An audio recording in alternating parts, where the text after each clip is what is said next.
everyone. Ready for a deep dive into something a little mysterious and maybe even a little creepy? Oh, I think we're going to have some fun with this one.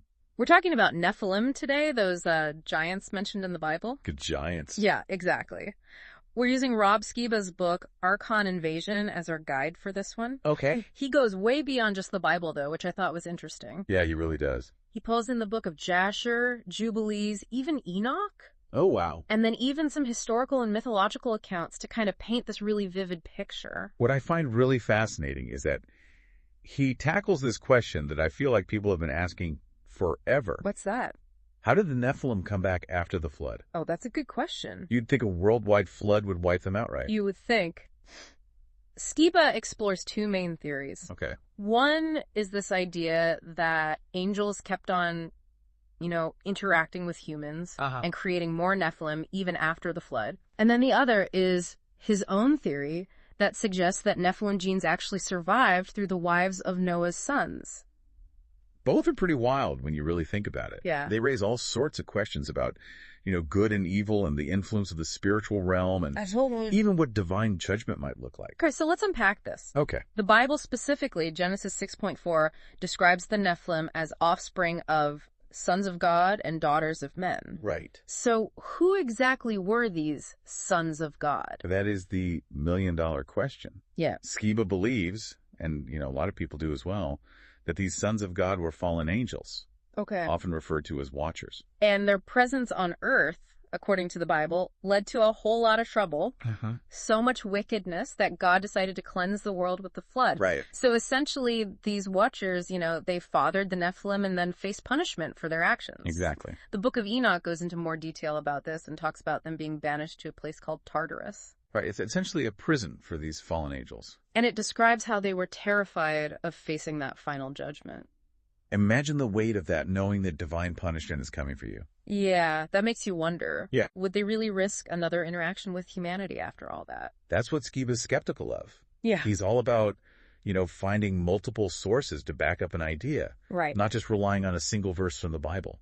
So you're saying there's not much evidence that angels had these kinds of interactions again after the flood? It's really thin. Interesting. And especially considering what happened to Lucifer. Yeah, he's the leader of the fallen angels, right? Exactly. The first interaction with humans was a major loss for him. Do you think he would really risk it all again, knowing the consequences? It's a great question, and I think that's where this alternative theory, Okay.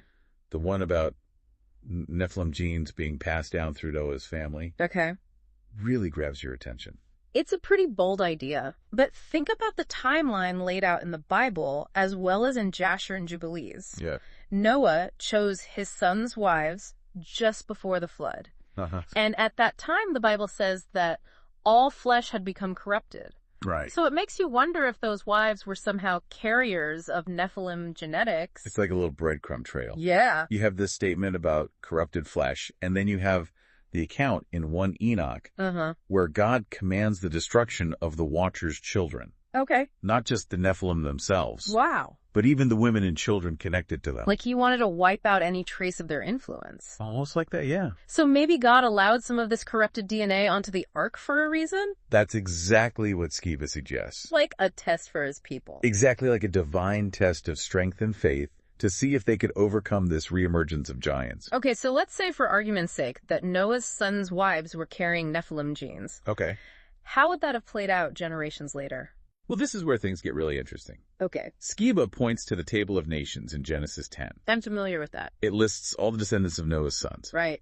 He focuses specifically on the descendants of Ham, Okay. particularly Canaan and his offspring. Like the Hittites and the Jebusites. Exactly, the Amorites, all those tribes. And these are the same tribes that God commanded the Israelites to utterly destroy. Exactly, not just defeat in battle, but completely wipe out. Why such a strong command? It makes you wonder, right? Could it be that God knew these tribes carried a dangerous legacy? You mean the potential for Nephilim genes? Exactly. To be passed down and reemerge? That's a chilling thought. It is, and think about this. When the Israelite spies went into Canaan, they reported seeing giants. Right. A lot of people interpret that as evidence of new Nephilim being created. But Skiba sees it differently. He believes those weren't newly created Nephilim, but rather descendants of those corrupted bloodlines that survived the flood. It's a subtle but important distinction. It makes you look at some of the stories in the Bible in a whole new light. For sure. Like, remember Abraham's concern about Isaac marrying a Canaanite woman? Uh-huh. What if that concern stemmed from, a knowledge of these potentially corrupted bloodlines? That's a really good point. What about God's promise to Abraham to give him the land of the Canaanites? Right. God said it would happen, but not for another 4 generations because the iniquity of the Amorites is not yet full. What if that iniquity was tied to this genetic legacy? Wow, that adds a whole new layer to that story. Isn't it? And remember the story of Judah and Tamar? Yeah. His first son, was described as wicked. Mm-hmm. What if that wickedness was somehow tied to his mother, who was a Canaanite? It definitely makes you think. And there are other examples, too, like the story of Abraham's allies. Right. The Amorite giants, Mamre, Aner, and Eshcol. Remember Eshcol and his connection to giant grapes? That seems like a pretty clear indication that giants, or at least their descendants, were still around. Right. It's amazing how these seemingly small details in the Bible suddenly take on a whole new meaning. I know, it's incredible. When you view them through this lens. And this leads us to another intriguing concept that Skiba introduces. The XY chromosome theory. Applying the principles of human genetics to the spirit realm.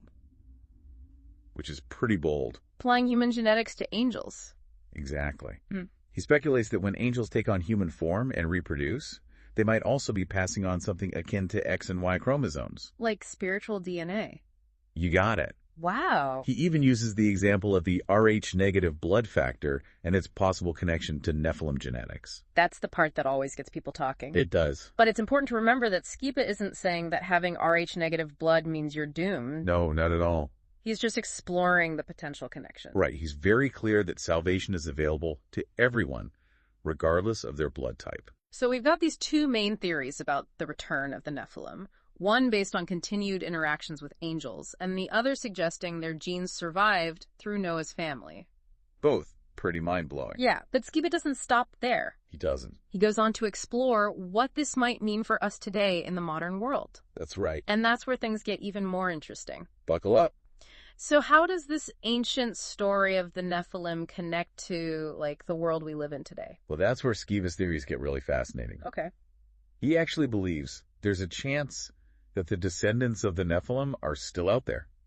Wow. Potentially holding positions of power and even, influencing human events. Okay. I have to admit that sounds a little out there. It does. But Skiba does back it up with some interesting examples. He does. Like one that I thought was interesting was the Lord Mayor's Parade in London. Oh, yeah. Every year they parade these giant effigies called Gog and Magog. What are those? Well, tradition says that they represent giants who were descendants of Japheth. Okay, one of Noah's sons. Exactly. And you know those names, Gog and Magog? Mm-hmm. They pop up in the Bible, too. Yeah, in the Book of Ezekiel. Right. And they're often associated with prophecies about the end times. So is Skiba connecting this parade to biblical prophecy? He sees these traditions and stories as clues. Okay. Possible hints of a deeper hidden history. Interesting. It's like he's saying, don't dismiss these ancient tales. Huh. What if there's more to them than we realize? So, okay, parades and effigies are one thing. Right. But Skiba even brings up the Great Wall of China as potential evidence. Yeah. I mean, how does the Great Wall connect to the Nephilim? Well, think about it. Okay. The Great Wall is one of the most massive structures ever built. It is. What if its purpose wasn't just to keep out regular human armies, but something else entirely? Like what? Something bigger, stronger, maybe even giant. You're saying the Great Wall was built to keep out giants. It's a pretty wild idea. I know. It is wild. But when you think about the sheer scale of the wall, yeah, and the effort it must have taken to build it, it makes you wonder what they were truly defending against. So we've got parades, effigies, the Great Wall. Yeah. These are some pretty big claims. They are. But Skiba doesn't stop there, does he? He doesn't. He seems to suggest that this Nephilim influence is even more widespread. Right. Woven into the fabric of, our modern society. You're right. He points to things like the lineage of U.S. presidents. Okay. Chemtrails, the Georgia Guidestones. Even things like Agenda 21 and genetic modification. Hold on. Are we talking about conspiracy theories now? Well, it's important to approach these ideas with a healthy dose of skepticism. Of course. But Skiba sees patterns and connections that he believes point to this hidden agenda. Okay. Orchestrated by those with Nephilim ancestry. So, like, their ancestors, they're working to control and manipulate humanity? That's the gist of it. Okay, so let's break this down a bit. Okay. Skiba mentions the lineage of U.S. presidents. What's he getting at there? Well, he points out that nearly all U.S. presidents can trace their lineage back to King John Lackland of England. Okay. And guess what? What? King John was also involved in that Lord Mayor's parade with the Gog and Magog effigies we talked about earlier. Oh, wow. So Skiba sees that as a connection, hint of a hidden lineage passed down through generations. Interesting. Okay, so then there are the chemtrails. Right. Can you explain what those are for anyone who might not be familiar with that theory? Sure. Chemtrails are those long white trails you sometimes see behind airplanes. I've seen those. Some people believe that these trails aren't just normal contrails from the engines, but are actually chemicals being sprayed into the atmosphere. Okay. Possibly for, some kind of nefarious purpose. Like weather control. Right, or population control. It's a pretty controversial idea. It is, and then you have the Georgia Guidestones. What are those? They're these huge granite slabs with inscriptions in multiple languages. Like a modern-day Ten Commandments, but a little creepier. Yeah. Exactly. The inscriptions talk about things like maintaining humanity under 500 million people. Wow. And guiding reproduction wisely. Okay. So Skiba sees this as evidence of an elite group trying to control the future of humanity. I'm starting to see how he's connecting all these dots. Yeah. Chemtrails, population control, the Georgia Guidestones, even things like Agenda 21. Right. It's like he's suggesting there's this grand plan being orchestrated by those with Nephilim blood. That's the gist of it. He sees all of these things, including genetic modification, as tools being used to manipulate and control humanity. So what's his takeaway? Is he saying we're doomed? Well, Skiba definitely paints a bleak picture of the future. Okay. He draws these parallels between the days of Noah, with all the wickedness and corruption that led to the flood, right, and the state of the world today. Oh, wow. So he sees history repeating itself. That's a sobering thought. It is, but he does offer some hope as well. Okay, what's that? He emphasizes that no matter what happens, salvation is always available through Jesus Christ. He reminds readers that even in the face of judgment, there's hope. So where does all this leave us? We've explored these two main theories about the return of the Nephilim, and now we're seeing how Skiba connects their potential influence to the modern world. It's a lot to take in. It really is. And I think that's the point. Okay. Skiba is challenging us to think critically about the world around us. Okay. He's asking us to consider possibilities that might seem far-fetched at first glance. Right. He wants us to ask questions and dig deeper. So he's not necessarily saying believe everything I'm saying. No. He's saying look at the evidence. Do your own research and decide for yourself. Exactly. He's encouraging readers to be discerning, to question everything, and to seek the truth. This whole discussion has definitely given me a lot to think about. Me too. What stands out to you the most from all of this? What fascinates me is how Skiba weaves together all these different threads: biblical texts, historical accounts, mythology, even modern-day events. Like he's piecing together a giant puzzle. Right. And he invites us to join him in that puzzle-solving process. Okay. He doesn't shy away from asking difficult questions, and he challenges us to think differently about the world we live in. He's definitely not afraid to push boundaries and present ideas that many might dismiss as conspiracy theories. Yeah, but even if you don't agree with everything he says, you have to admit he makes you think. Absolutely, and I think that's a valuable thing. I agree. So we've talked about how the Nephilim might have returned and how their legacy might be playing out in the modern world. But is there more to the story? That's a great question, and it leads us to a really fascinating point that Skiba touches on but doesn't fully explore. We've been talking about giants in a very physical sense, these offsprings of fallen angels. Right. But what if the Nephilim's legacy isn't just about, size and strength? What if it's something more subtle, something that's woven into the very fabric of our society? Are you talking about their influence?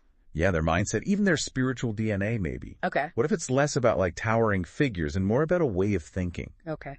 A way of being in the world. So even if their descendants, even those who aren't giants in the literal sense, right, they inherited this predisposition towards the same kind of wickedness and corruption exactly that characterize the Nephilim. Could that be part of the reason why we see so much darkness and negativity in the world today? That's a chilling thought. It's like, even if they're not physically towering over us, right, their influence might still be casting this long shadow. It makes you wonder, how would you combat that kind of influence? Yeah. Would it require something more than just physical strength? Right. Maybe a different kind of strategy altogether. Maybe it would take some kind of spiritual awakening, like a return to goodness and a conscious rejection of those negative values. And ideologies that might have been passed down for generations. Yeah, a choice to break free from that inherited darkness. It's definitely a possibility worth exploring. It is. What if the real battle against the Nephilim's legacy isn't fought with swords and shields, but with, a transformation of the heart and mind? This whole deep dive has been mind-blowing. I know, it's pretty intense. We started by asking how the Nephilim might have returned after the flood. Okay. And now we're talking about spiritual DNA and the possibility of, a battle for the very soul of humanity. It's amazing, isn't it? It is. How this one topic, the Nephilim, can lead to so many interconnected ideas about angelic influence and genetics and ancient history, and even the potential for this hidden agenda playing out in our world today. Skiba doesn't give us easy answers, does he? He doesn't. It's more like he's a guide. Yeah. Leading us through this maze of information, right, encouraging us to draw our own conclusions. I think that's what makes his work so compelling. He's not telling us what to think. He's showing us how to think. Right. He's pushing us to question everything and to dig deeper for the truth. And sometimes the most valuable part of a deep dive isn't finding all the answers. Yeah. It's discovering the right questions to ask. Couldn't have said it better myself. So as we wrap up here, okay, I want to leave our listeners with some things to ponder. Okay, I like it. Think about this. If Nephilim genetics did survive the flood, how might that be manifesting in the world today? Good question. What signs might we be overlooking? Yeah. And what can we do, individually and collectively to combat the darkness and strive for a brighter future? Those are great questions to ponder. Thanks for joining us on this deep dive into the world of the Nephilim. This was fun. Until next time, keep seeking, keep questioning, and keep your eyes open.